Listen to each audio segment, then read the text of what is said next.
দুর্যোগের ভয় করতে হবে জয়, জানতে হবে ও মানতে হবে।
এবং জামাল হোসেন আপনারা দেখছেন কিভাবে এগুলো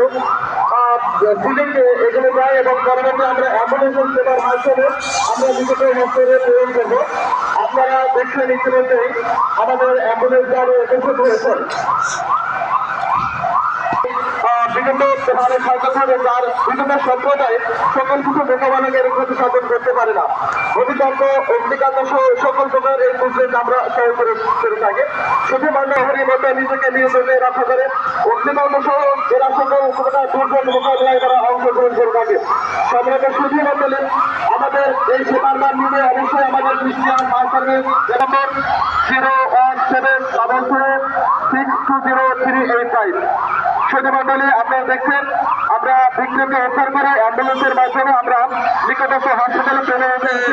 এই স্টাইলে আগুনটা জ্বলতে থাকে। এই আগুনটা যখন বাইরে হচ্ছে তার অন্ততপক্ষে 2 ইঞ্চি সামনে কোনো আগুন থাকে না, 2 ইঞ্চি সামনে কখনো আগুন থাকে না। আমি অনুরোধ করব যারা ছাত্রছাত্রী আছে তারাও একটু চেষ্টা করবে, তাদেরকে দিয়েও একটু প্র্যাকটিস করতে পারবো। এভাবে বালতি দিয়েও আমরা অগ্নি নির্বাপন করতে পারি।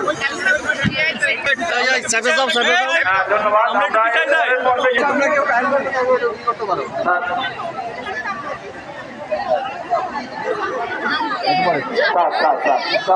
আপনি কি জানেন এভাবে রাখবো। এরপরে একটা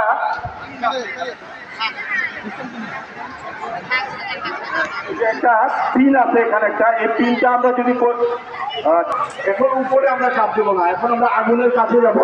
আগুনের কাছে যাবো, পিন রিমুভ করে দেওয়ার পরে উপরে অপারেটিং লিভারে চাপ দেবো। অপারেটিং লিভারে চাপ দেবো, আগুনের দিকে তাক করবো। সামনে যেতে হবে, অন্তত পক্ষে 6 থেকে 7 ফিট দূরত্ব থাকতে হবে। আরো সামনে যেতে হবে, আরো সামনে যেতে হবে। হ্যাঁ, এভাবে আমরা অগ্নি নির্বাপন করতে পারি। এবার আগুনের দিকে সামনে যায়, আগুনের মধ্যে সুন্দর সুন্দর হয়েছে।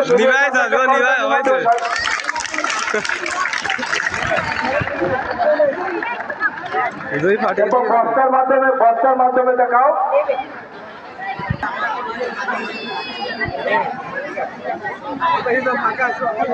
আগুন জ্বালা আগুন লাগলে পানি লাগলে এতে বিপরীত হবে, অর্থাৎ তেল পানির থেকে হালকা, যার কারণে আগুনটা আরো বিস্তার লাভ করবে। আপনারা দেখছেন বস্তার ভিতরে বস্তা দিয়ে।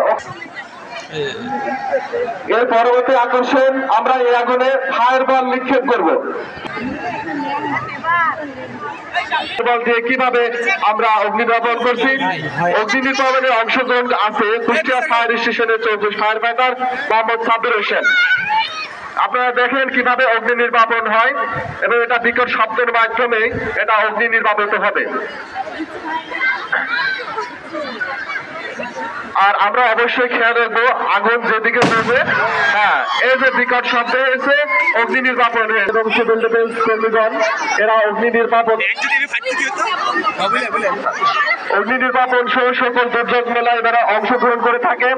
তাই কোথাও অগ্নি নির্বাপন বা কোথাও দুর্ঘটনা হলে আমাদের কিছু করতে পারি না, যেটা হচ্ছে এই কাজটি করলে আমরা প্রতিকার করতে পারবো। তো আমরা সেই ক্ষেত্রে বিভিন্ন ক্যাম্পিং করে কিভাবে প্রাকৃতিক দুর্যোগকে মোকাবেলা করা যায় বা এর ক্ষতি কমানো যায় সেটা করতে পারবো। কিন্তু অন্যদিকে যেটা ম্যানমেড, সেটা চাইলে কিন্তু আমরা হচ্ছে দুর্যোগ এর প্রতিকার সহজে করতে পারি, কারণ হচ্ছে এটা প্রাকৃতিক না।